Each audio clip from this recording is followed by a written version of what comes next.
ഈ റോഡിലെ ഈ സ്വകാര്യ ബസിന്റെ അമിത വേഗതയും റാഷ് ഡ്രൈവിംഗും ചോദ്യം ചെയ്തതാണ് ഒരു പ്രകോപനത്തിന് കാരണമായിരിക്കുന്നത്. കാരണം ഇത് നിലമ്പൂർ ചന്തക്കുന്നിൽ വെച്ചാണ് കഴിഞ്ഞ ദിവസം ഈ സംഭവം ഉണ്ടാവുന്നത്.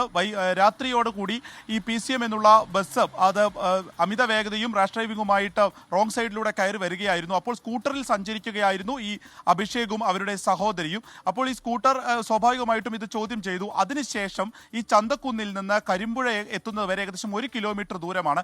ഈ 1 കിലോമീറ്റർ ദൂരം ഈ സ്കൂട്ടറിനെ തൊട്ടില്ല എന്നുള്ള നിലയ്ക്ക്, അതായത് ഇടിക്കുന്നതിന് വേണ്ടി അത്രയും തൊട്ടടുത്ത് ഈ ബസ്സുമായി ഏകദേശം പരാക്രമം കാണിച്ചു എന്നുള്ളതാണ് ഈ പരാതിയുടെ അടിസ്ഥാനം. ഈ കരിമ്പുഴ എത്തുന്നതുവരെ ഈ ബസ് തൊട്ടു പുറകിൽ തന്നെ വരികയും എയർ ഹോൺ അടിക്കുകയും അതിനുശേഷം ഈ സ്കൂട്ടറിനെ ക്രോസ് ചെയ്ത് വാഹനം നിർത്തുകയും തുടർന്ന് ഭീഷണിപ്പെടുത്തുകയും ചെയ്തു എന്നുള്ളതാണ് പരാതി. അങ്ങനെ ഭീഷണിപ്പെടുത്തുകയും ഇടിക്കാൻ വന്നു എന്നുള്ളതും കാണിച്ചുകൊണ്ടാണ് നിലമ്പൂർ പോലീസിൽ അഭിഷേകും കുടുംബവും പരാതി നൽകിയിരിക്കുന്നത്. ഈ പരാതിക്ക് ശേഷം ഈ സ്വകാര്യ ബസിന്റെ ആളുകളെ വിളിക്കുകയും പോലീസ് അത് താക്കീത് നൽകി വിട്ടയച്ചു എന്നുള്ളതുമാണ് അറിയാൻ സാധിക്കുന്നത്. മറ്റ് കർശനമായിട്ടുള്ള നടപടികൾ വേണം എന്നുള്ളത് കൂടി അഭിഷേക് ആവശ്യപ്പെടുന്നുണ്ട്.